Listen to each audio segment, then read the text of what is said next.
Hello, welcome back to Colonel O'Truth's Miniature Issues. In this episode, I'm continuing work on the caves beneath Undercrag City. This is the fourth episode on this subject. There'll be several more.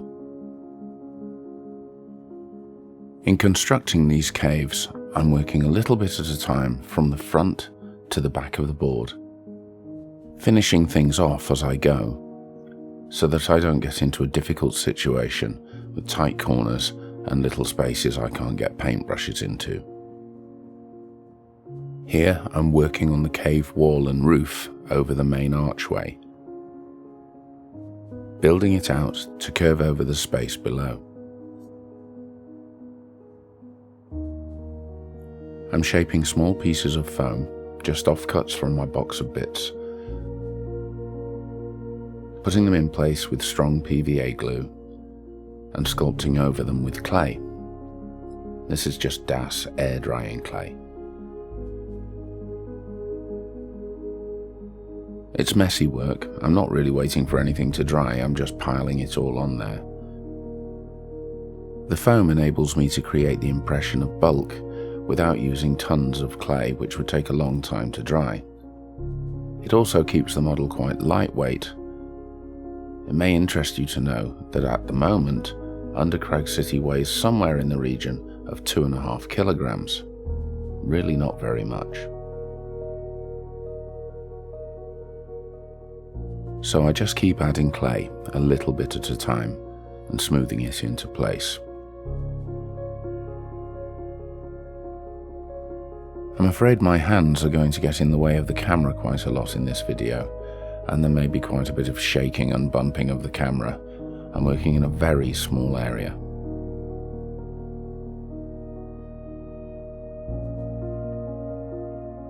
Now I'm shaping the clay into a rocky design. I'm using the end of the brush as a sculpting tool, and then smoothing out my work with the brush end, keeping everything moist with PVA glue.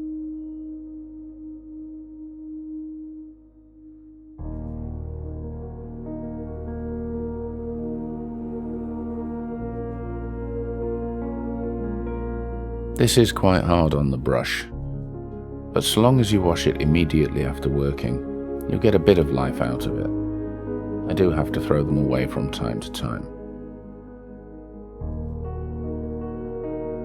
Now I haven't even waited for the clay to dry, I'm just working over it with my base grey coat. This is time saving really.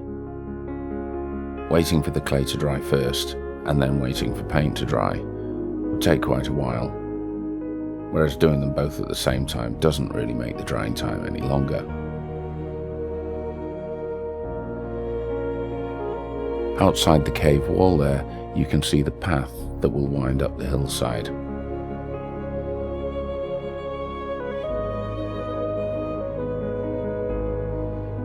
I'm building up the other side of the small archway.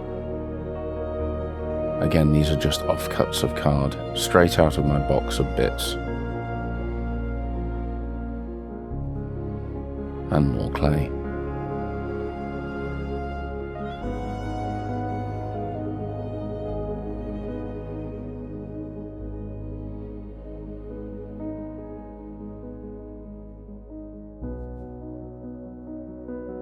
And more big fat hands.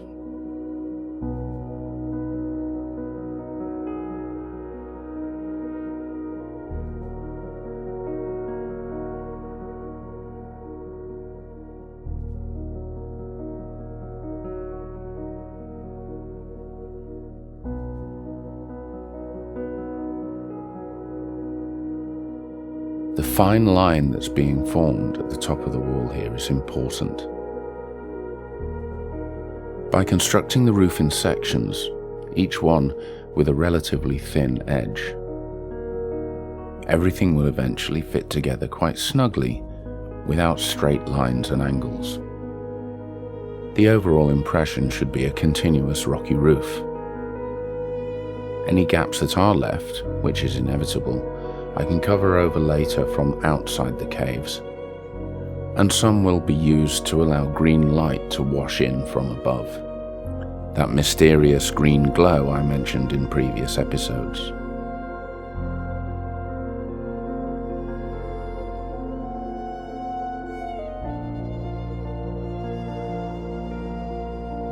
The paint I'm using is just from a standard house paint test pot. Very, very cheap.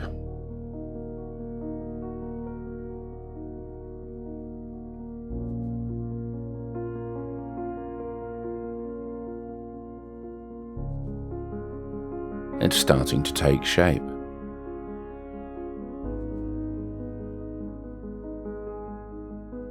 Now it's time to move on to a little corner of the caves, where I've decided to remove the large building that was going to block a lot of my view, and to build something a little bit more interesting.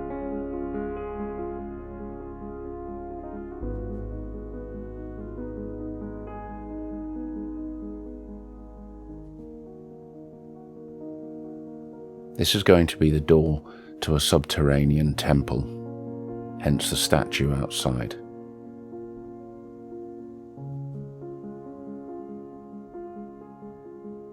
I started with a card offcut and a small piece of balsa wood.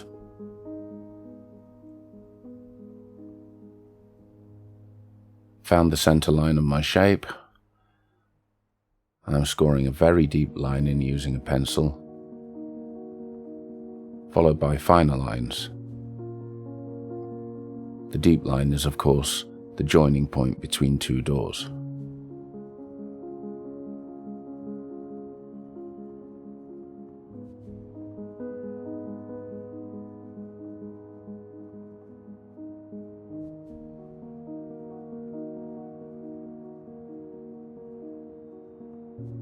And there's my faithful pointy stick.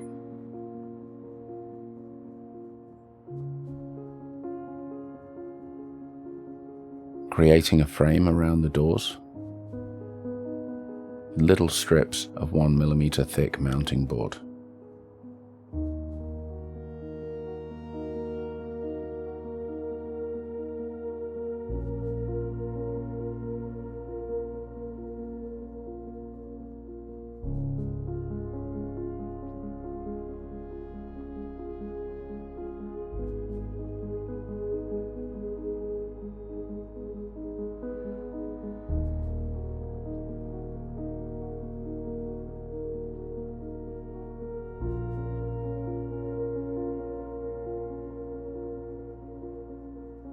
And I'm gradually building up my design.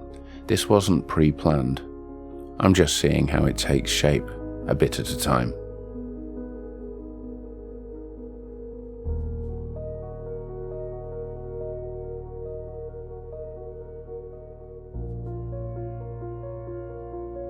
Cutting a small curve, and there's the top of my door shape.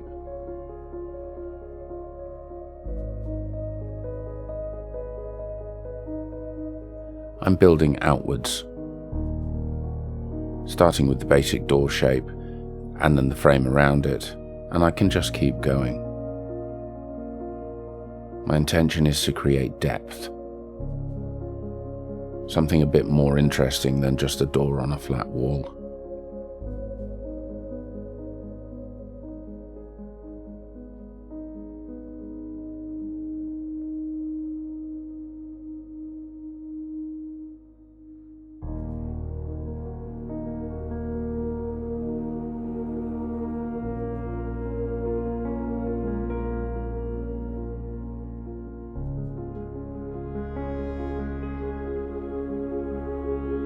Cutting the foam core at an angle.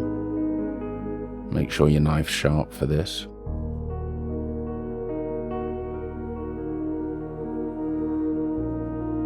And I've decided to step it out even further, leaving a gap. You'll see why.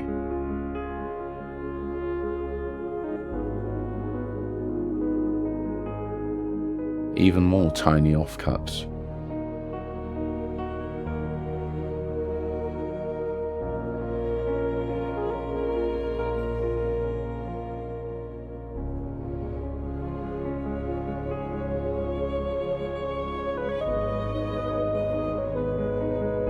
It's fiddly work.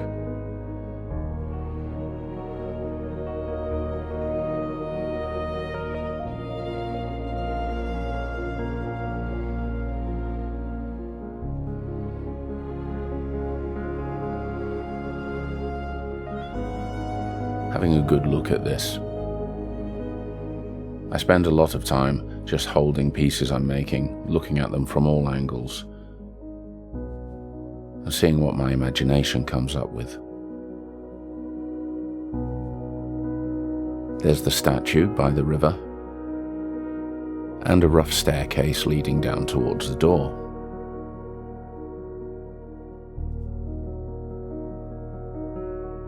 More foam board.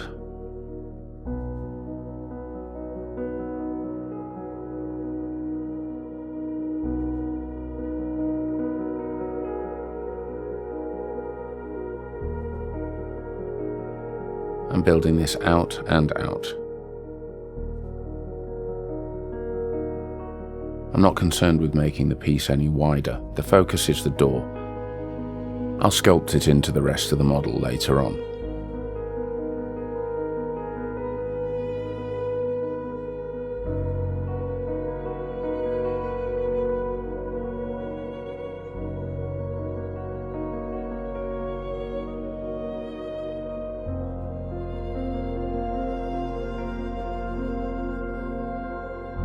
Now a little piece of foam.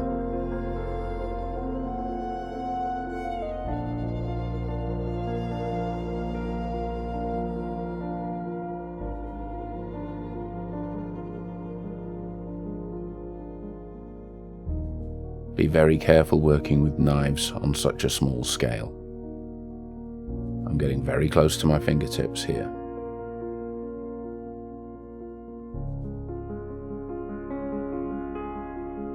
I'm building the rocky face of the cave up and out above the door.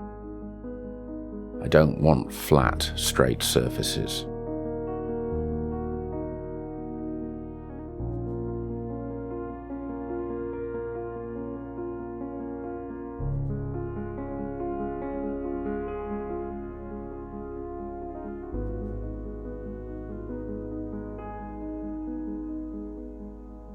Now a thin coat of PVA.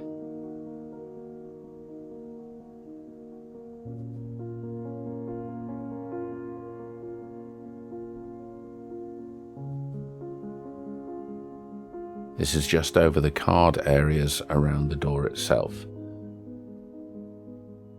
And I sprinkle that with baking soda.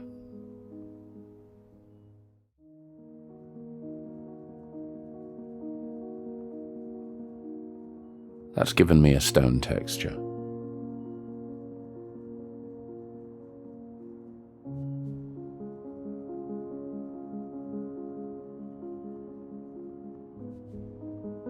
And it's back to the good old clay.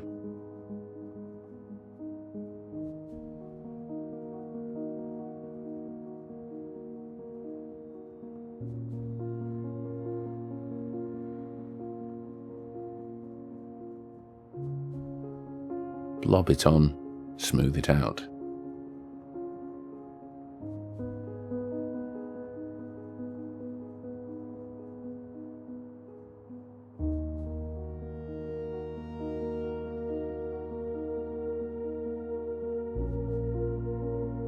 Looking quite rocky.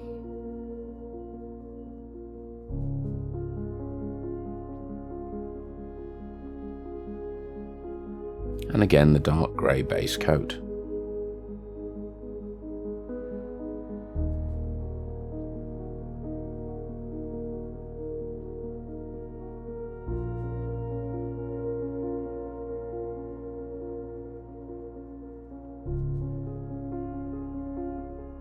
The whole cave system is going to be gradually built up by this process.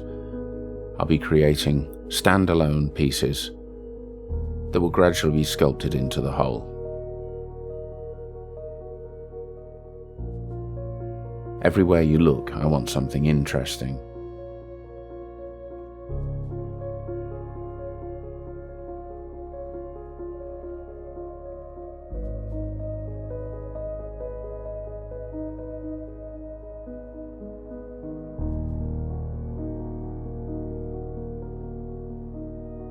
Now to have a look at that hidden gap above the door. Whoever lives or works behind it has decided they should light the entrance. So a flickering yellow LED, tucked away, should give a nice effect.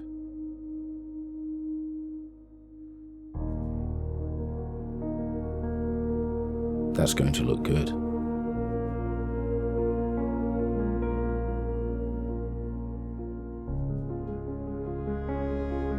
All the stone has now been dry brushed with light grey and white. Now I'm working on the door itself. I've stained it with dark brown ink, and I'm generously dry brushing, first with a light yellow and then with a white. You can see in this process I'm getting most of the paint off the brush and then working it over the wood. When it's dry, I restain the door with the same brown ink. This will give a nice, rich, weathered oak look.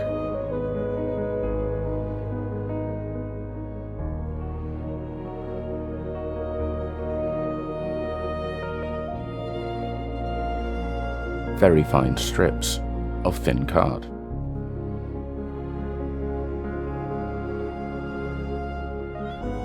And then I'm cutting them into small pieces of approximately the same size.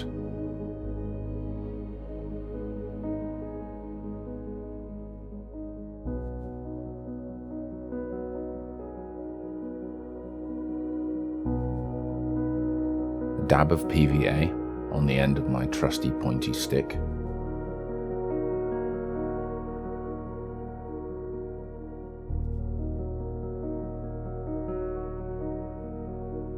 And on they go.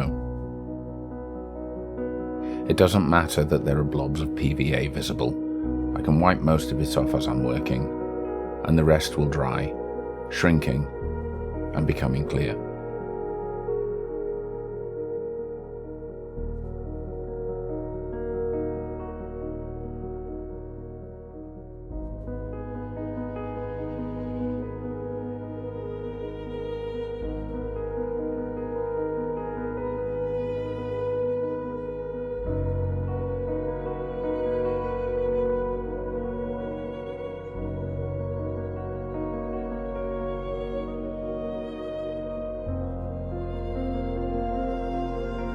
Now a couple of little squares for door plates.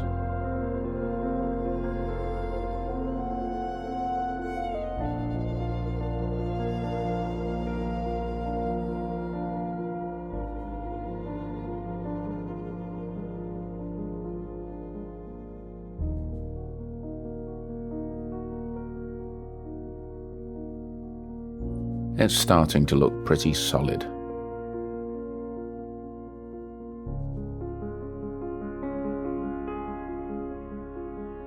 I'm adding a little bit of silver paint.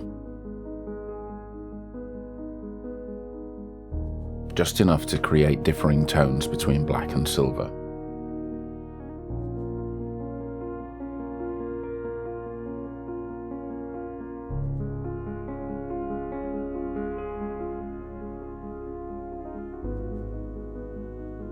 And over that, a little bit of rust ink. Not too much.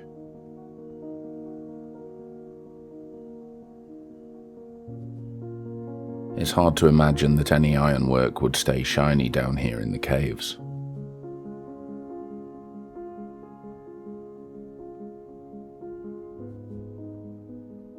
Now a black ink wash over all of the stone. This is 1 part ink to 16 parts water. I'm just daubing it onto everything.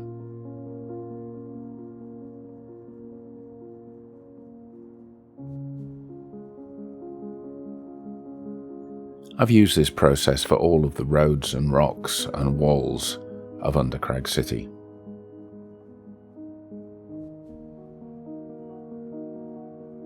While that black's still wet, I'm adding touches of colour, a bit of green here and there, brightened off with a bit of yellow. The cave shouldn't be too green. Most things wouldn't grow down here.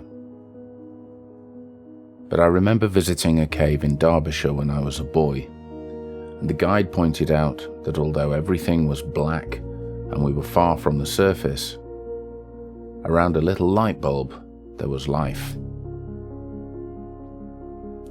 So near my yellow light sources, I've got life.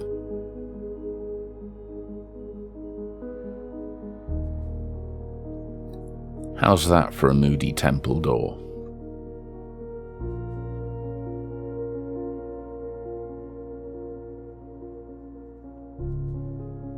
I'll let that dry and add it into the model.